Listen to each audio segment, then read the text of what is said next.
कांग्रेस मुख्यालय में प्रदेश अध्यक्ष करण मारा ने की प्रेस वार्ता। वोट चोरी को लेकर की प्रेस कॉन्फ्रेंस। कहा, चुनाव आयोग नहीं मान रहा अपनी गलती।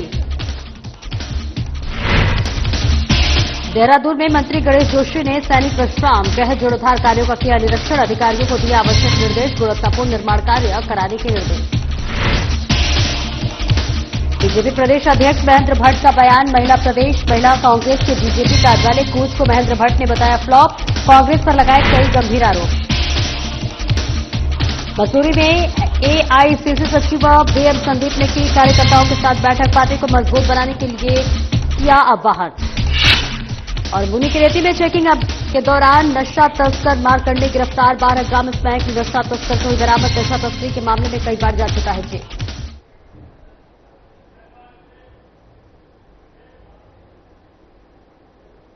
नमस्कार, स्वागत है आपका। मैं हूं आपके साथ सपना दीपक मदेशिया। बुलेटिन का आगाज करेंगे, लेकिन उससे पहले एक छोटे से ब्रेक के लिए रुक रहे हैं। जल्द लौटते हैं।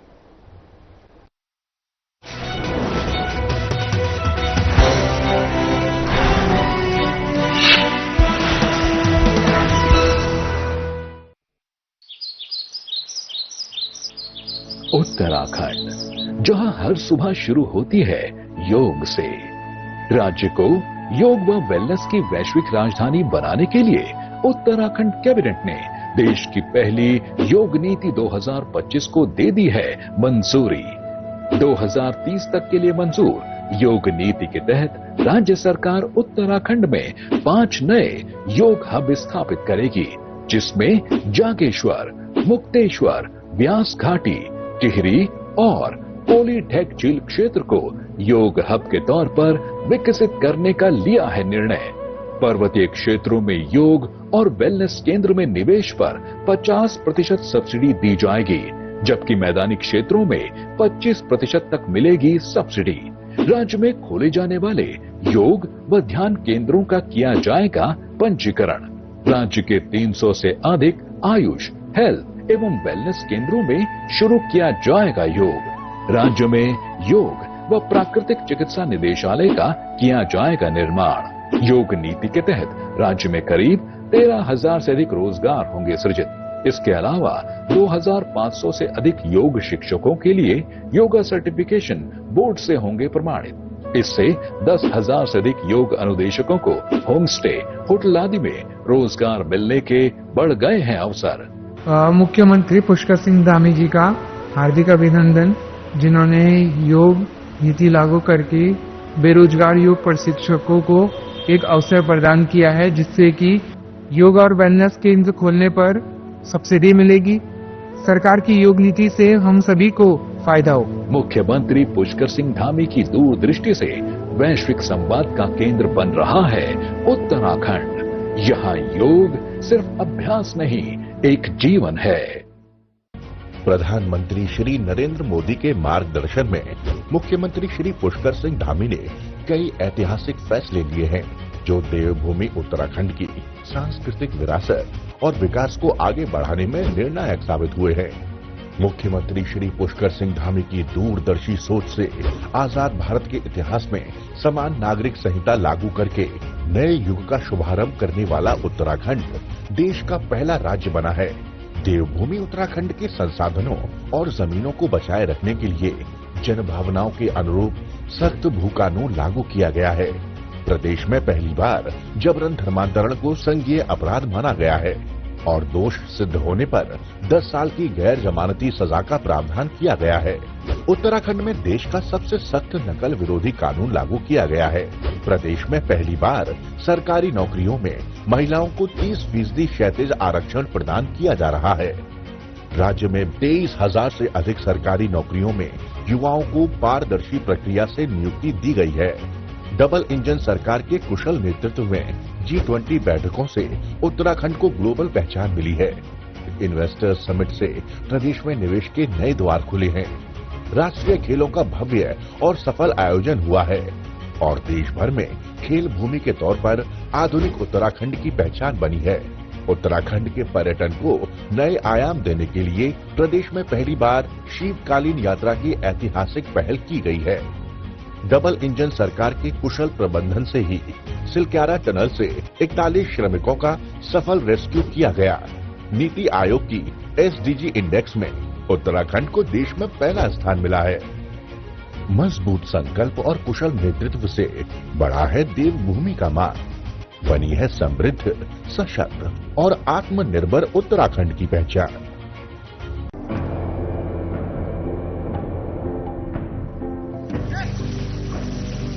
तभी पानी की कमी से सूखते उत्तराखंड के इन खेतों में अब लहलहा रही हैं फसलें। राज्य में सिंचाई की आधुनिक तकनीकी ने खोल दिए हैं किसानों के तरक्की के द्वार। इन सीढ़ीदार खेतों में प्राकृतिक स्रोतों के जरिए पानी पहुंचाना हमेशा चुनौतीपूर्ण रहा है, लेकिन उत्तराखंड सरकार की पहल से सोलर पंप लिफ्ट सिंचाई योजना निर्माण के जरिए पानी को खेतों तक पहुंचाना हो गया है बेहद आसान। लघु सिंचाई परियोजना के तहत सिंचाई के लिए बने सोलर वाटर लिफ्टिंग सिस्टम व अलग अलग तकनीकी से बनाए गए पानी के टैंकों ने पहाड़ की खेती किसानी को दिए हैं नए आयाम। सिंचाई होने से किसान बंजर पड़े खेतों पर नकदी फसलें उगाकर कर रहे हैं लाखों की कमाई। सौर ऊर्जा से चलने वाले पंपिंग सिस्टम से किसानों की बिजली पर निर्भरता भी हो गई है खत्म। सरकार का किसानों की आय दोगुना करने का संकल्प हो रहा है पूरा। हमारे गांव में सोलर लिफ्टिंग पंपिंग योजना शुरू की गई, जहां पर हमारे समस्त गांववासी पुरानी खेती झंगोरा मंडवा और गेहूं मक्की उस पे निर्भर थे। आज इस सोलर पंप लगने से पूरे गांव में सिंचाई पर्याप्त रूप से हुई और हमने यहां पर नकदी फसलों का कार्य शुरू किया, जहां पर हमने शिमला मिर्च, बीन्स और टमाटर लगाने शुरू करे। जिन खेतों पे कुछ नहीं होता था, आज वहां पर नकदी फसलें बहुत अच्छी हो रही है और बहुत अच्छा दाम कमाया, पूरे गांव वालों को बहुत बड़ा फायदा मिला। अब तक सोलर पंप सिस्टम के तहत राज्य भर में 497 जियो और RCC टैंकों का किया गया है निर्माण। स्थानीय संसाधनों के सतत प्रबंधन से उत्पादकता और ग्रामीण समुदाय की आय में वृद्धि करने के लिए प्रतिबद्ध है उत्तराखंड सरकार। सौर ऊर्जा से समृद्ध किसान, समृद्ध प्रदेश।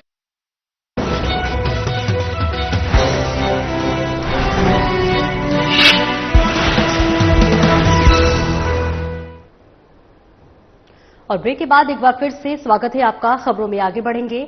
मुख्यमंत्री पुष्कर सिंह धामी ने देहरादून में राज्य स्तरीय शक्ति तीलू रौतेली एवं आंगनबाड़ी कार्यकर्त्री पुरस्कार वितरण समारोह में प्रतिभाग किया।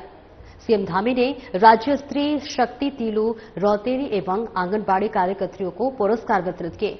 कार्यक्रम में कैबिनेट मंत्री रेखा आर्या और विधायक खजान दास भी उपस्थित हैं। आइए अब आपका सीधा रुख कराते हैं IRDT सभागार सर्वे चौक देहरादून का, जहां सीएम पुष्कर सिंह धामी कार्यक्रम को संबोधित कर रहे हैं। क्षेत्रों में उल्लेखनीय कार्य करने वाली 13 मातृशक्ति की प्रतीक हमारी महिलाएं, जिनको हम तीलू रौतेली पुरस्कार से सम्मानित करने के साथ ही 33 आंगनबाड़ी कार्यकर्ताओं को भी उनकी उत्कृष्ट सेवा के लिए आज यहां सम्मानित करने जा रहे हैं। मैं तीलू रौतेली पुरस्कार, आंगनबाड़ी कार्यकर्ता पुरस्कार प्राप्त कर रही आप सभी बहनों को हृदय से बधाई देता हूं, आप सबको शुभकामनाएं देता हूं। ये मेरे लिए अत्यंत हर्ष का विषय है कि आज मुझे इस कार्यक्रम के माध्यम से आप सभी का मातृशक्ति का आशीर्वाद प्राप्त करने का सौभाग्य प्राप्त हो रहा है। आज के इस अवसर पर मैं महान वीरांगना तीलू रौतेली जी को भी नमन करता हूं, जिन्होंने मात्र 15 वर्ष की आयु में युद्ध भूमि में अपने रण कौशल द्वारा अपने विरोधियों को परास्त किया था। और जिस उम्र में, जैसा अभी रेखा जी ने कहा, हमारे चंद्रेश जी ने कहा यहां पर, कि जिस उम्र में खेलना कूदना और पढ़ना सीखते हैं, उसी उम्र में इस वीरांगना ने अदम्य साहस, वीरता और रण कौशल का परिचय दिया। यदि मैं अपूर्व शौर्य, संकल्प और साहस की धनी वीरांगना तीलू रौतेली को उत्तराखंड की यदि झांसी की रानी कहूं तो इसमें कोई अतिशयोक्ति नहीं होगी। आप सबको पता है, वैसे तो ये पुरस्कार प्रत्येक वर्ष 8 अगस्त को ये तीलू रौतेली जी के जन्म दिवस के अवसर पर यहां पर ये कार्यक्रम आयोजित किया जाता है। परंतु इस वर्ष आपने देखा पूरे प्रदेश के अंदर बहुत भीषण आपदा आई हुई है और कोई जनपद ऐसा नहीं है कि जो जनपद आपदा से ग्रस्त न हो। पर्वतीय क्षेत्रों में अगर मैं एक तरफ से बात करूं तो 5 अगस्त को आई भीषण आपदा धराली गांव नगर पूरी तरह से आपदा की भेंट चढ़ गया और उसके बाद लगातार मैं उत्तरकाशी के ही श्याना चट्टी में जिस प्रकार से मलबा आने के कारण से जल भराव हुआ है, लगभग 25-30 फुट पानी आ गया। होटल की तीसरी मंजिल पर भी पानी आ गया। मैं वहां भी गया था। आप थराली हो, चमोली जनपद का थराली, चेपड़ो, रुद्रप्रयाग में चखोली से लेकर गुप्तकाशी के आसपास के क्षेत्रों में भीषण आपदा आई है। भिलंगना में कल भी भारी बारिश से काफी तबाही हुई है, बादल फटने से। बागेश्वर जनपद में बात करें तो जान माल की बड़ी हानि हुई है। पिथौरागढ़ है, चंपावत है, नैनीताल है। हमारा कोई जनपद, पौड़ी जनपद में हमारा पैठानी के आसपास का क्षेत्र पूरी तरह से आपदाग्रस्त हो गया। मैं किसी भी जनपद की बात करूं तो कोई जनपद बचा नहीं है। मैदानी क्षेत्रों में चाहे देहरादून हो, हरिद्वार हो, उधम सिंह नगर हो या नैनीताल का कुछ हिस्सा हो, सभी जगह भारी जल भरा हुआ है। अभी 2 दिन पहले ही मैं हरिद्वार के लक्सर के सीमांत क्षेत्र गंगदासपुर गांव में गया था। 10-10 फुट पानी भर गया था वहां। जाने के लिए स्थान नहीं है। बच्चों के लिए स्कूल आने के लिए भी ट्रैक्टरों में लाना पड़ रहा है उनको। वो भी ट्रैक्टर भी कोई साधारण ट्रैक्टर नहीं। और एक छोटे से ब्रेक के लिए रुकेंगे, जल्द लौटते हैं।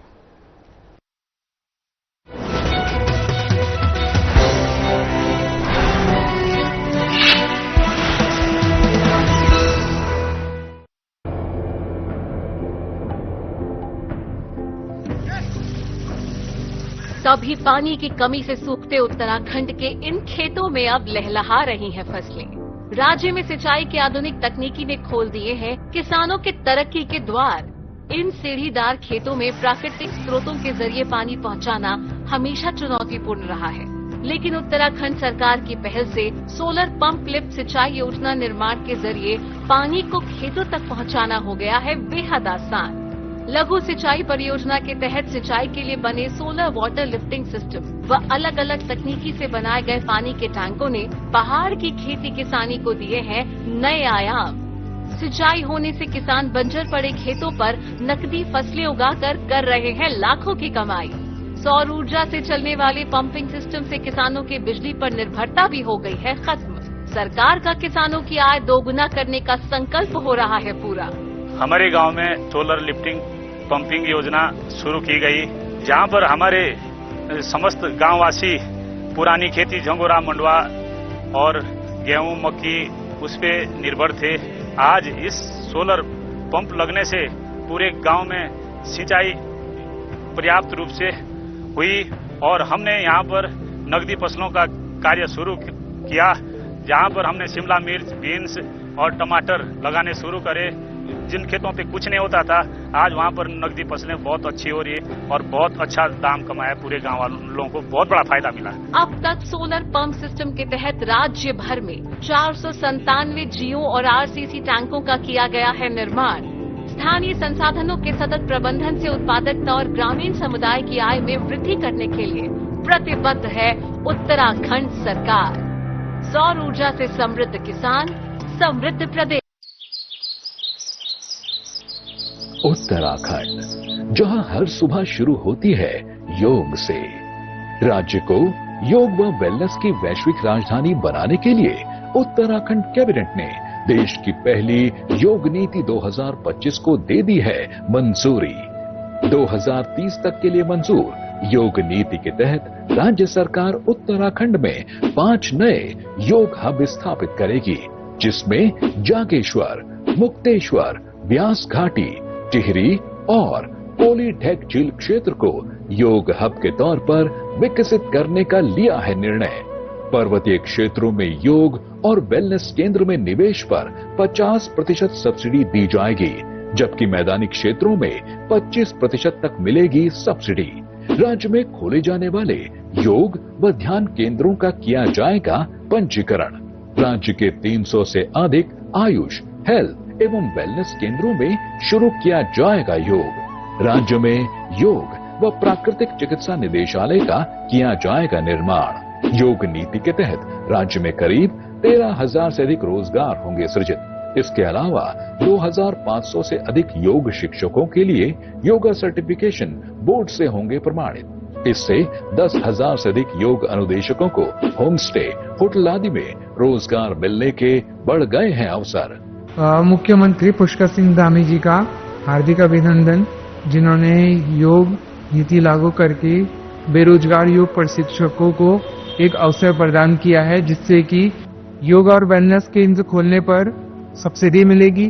सरकार की योग नीति से हम सभी को फायदा हो। मुख्यमंत्री पुष्कर सिंह धामी की दूरदृष्टि से वैश्विक संवाद का केंद्र बन रहा है उत्तराखंड। यहाँ योग सिर्फ अभ्यास नहीं, एक जीवन है।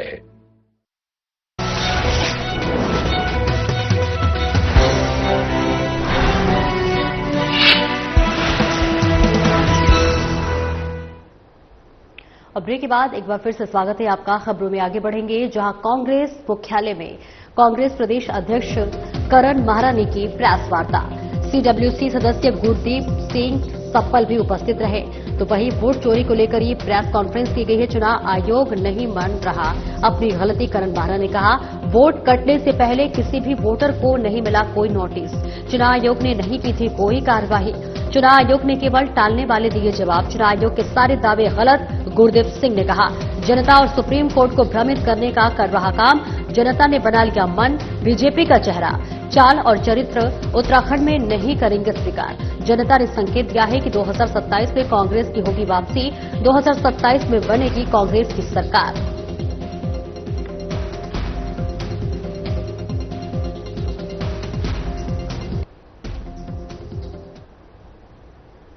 और करण मेहरा ने क्या कुछ कहा सुनाएंगे, लेकिन उससे पहले छोटे से ब्रेक के लिए रुकते हैं।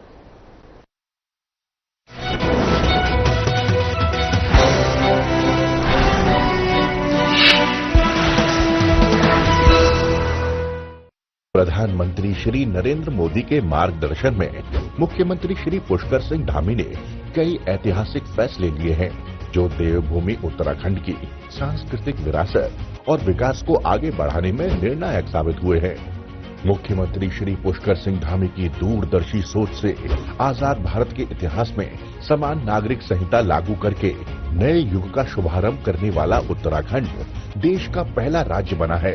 देवभूमि उत्तराखंड के संसाधनों और जमीनों को बचाए रखने के लिए जनभावनाओं के अनुरूप सख्त भू कानून लागू किया गया है। प्रदेश में पहली बार जबरन धर्मांतरण को संज्ञेय अपराध माना गया है और दोष सिद्ध होने पर 10 साल की गैर जमानती सजा का प्रावधान किया गया है। उत्तराखंड में देश का सबसे सख्त नकल विरोधी कानून लागू किया गया है। प्रदेश में पहली बार सरकारी नौकरियों में महिलाओं को 30% क्षैतिज आरक्षण प्रदान किया जा रहा है। राज्य में 23,000 से अधिक सरकारी नौकरियों में युवाओं को पारदर्शी प्रक्रिया से नियुक्ति दी गई है। डबल इंजन सरकार के कुशल नेतृत्व में G20 बैठकों से उत्तराखंड को ग्लोबल पहचान मिली है। इन्वेस्टर्स समिट से प्रदेश में निवेश के नए द्वार खुले हैं। राष्ट्रीय खेलों का भव्य और सफल आयोजन हुआ है और देश भर में खेल भूमि के तौर पर आधुनिक उत्तराखंड की पहचान बनी है।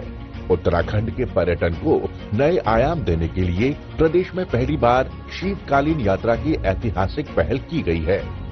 डबल इंजन सरकार के कुशल प्रबंधन से ही सिलक्यारा टनल से 41 श्रमिकों का सफल रेस्क्यू किया गया।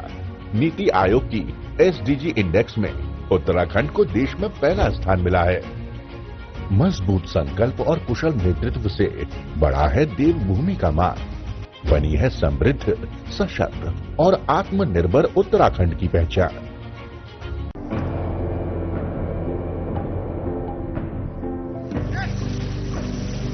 कभी पानी की कमी से सूखते उत्तराखंड के इन खेतों में अब लहलहा रही हैं फसलें। राज्य में सिंचाई की आधुनिक तकनीकी ने खोल दिए हैं किसानों के तरक्की के द्वार। इन सीढ़ीदार खेतों में प्राकृतिक स्रोतों के जरिए पानी पहुंचाना हमेशा चुनौतीपूर्ण रहा है, लेकिन उत्तराखंड सरकार की पहल से सोलर पंप लिफ्ट सिंचाई योजना निर्माण के जरिए पानी को खेतों तक पहुंचाना हो गया है बेहद आसान। लघु सिंचाई परियोजना के तहत सिंचाई के लिए बने सोलर वाटर लिफ्टिंग सिस्टम व अलग अलग तकनीकी से बनाए गए पानी के टैंकों ने पहाड़ की खेती किसानी को दिए हैं नए आयाम।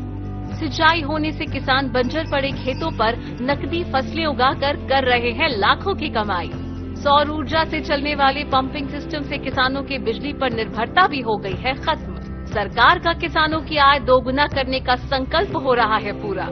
हमारे गांव में सोलर लिफ्टिंग पंपिंग योजना शुरू की गई, जहां पर हमारे समस्त गांववासी पुरानी खेती झंगोरा मंडवा और गेहूं मक्की उस पे निर्भर थे।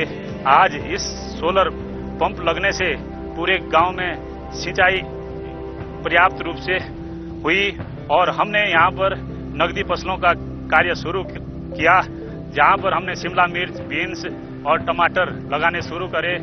जिन खेतों पे कुछ नहीं होता था, आज वहां पर नकदी फसलें बहुत अच्छी हो रही है और बहुत अच्छा दाम कमाया। पूरे गांव वालों को बहुत बड़ा फायदा मिला। अब तक सोलर पंप सिस्टम के तहत राज्य भर में 497 जियो और आरसीसी टैंकों का किया गया है निर्माण। स्थानीय संसाधनों के सतत प्रबंधन से उत्पादकता और ग्रामीण समुदाय की आय में वृद्धि करने के लिए प्रतिबद्ध है उत्तराखंड सरकार। सौर ऊर्जा से समृद्ध किसान, समृद्ध प्रदेश।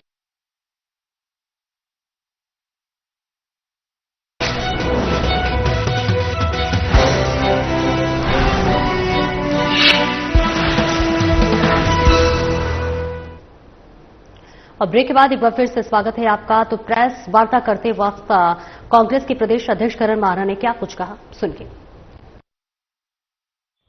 और क्योंकि 6 बाध्यता थी, वोट काटने से पहले 6 महीने हो जाने चाहिए, इसलिए भारतीय जनता पार्टी ने प्रशासकों को बैठा के 7 महीने का कार्यकाल खत्म किया। और भारी बरसात में जिस समय आपदाएं आ रही है, उस समय हमको पंचायत के चुनाव में झोंकने का काम किया और वही निकाय में जो नाम चढ़े थे गांव के, उनको वापस पंचायत चुनाव में जोड़ने का काम किया। हम केदारनाथ के साथ साथ इसमें भी काम करने का एक प्लान तैयार कर रहे हैं, जिसमें हमारी एक बैठक भी हो चुकी है। और हम जो नाम निकाय चुनाव में चढ़ाए गए थे पास के निकायों में गांव से, वो कितने वोट वापस ग्राम सभाओं में जोड़े गए इन 7 महीने के बाद, उसका भी हम एक ब्यौरा बहुत जल्दी आप सब लोगों के सामने लेके आएंगे। तो ये भी एक बड़ी वोट चोरी। फिर आप जीतते कैसे हो? फिर बीजेपी इतनी गड़बड़ करती है तो आप जीतते कैसे हो? इसके 2 चरण के जवाब। अगर मैं आम भाषा में बोलूं, अगर गड़बड़ 100 वोट की गई है एक बूथ पे और हमारी लीड 150 की, 200 की या 100 से ज्यादा की है, तो बीजेपी फिर भी हार जाएगी। तो हम वहां चुनाव जीतते हैं जहां पे हमारा वोट बीजेपी की गड़बड़ से बढ़कर होता है। और यही कारण है कि जब लोकसभा चुनाव वो हारे और 240 पर सिमट गए, तो बीजेपी के अंदर पैनिक हुआ। ये हमको लगता है कि वो पैनिक मोड में आए और महाराष्ट्र में जीतने के लिए उन्होंने हर वो काम करना शुरू किया जो पहले से करते थे, लेकिन ज्यादा लेवल पे करना शुरू किया। एक पुराना किस्सा है। फिलहाल इस बुलेटिन में इतना ही। नमस्कार।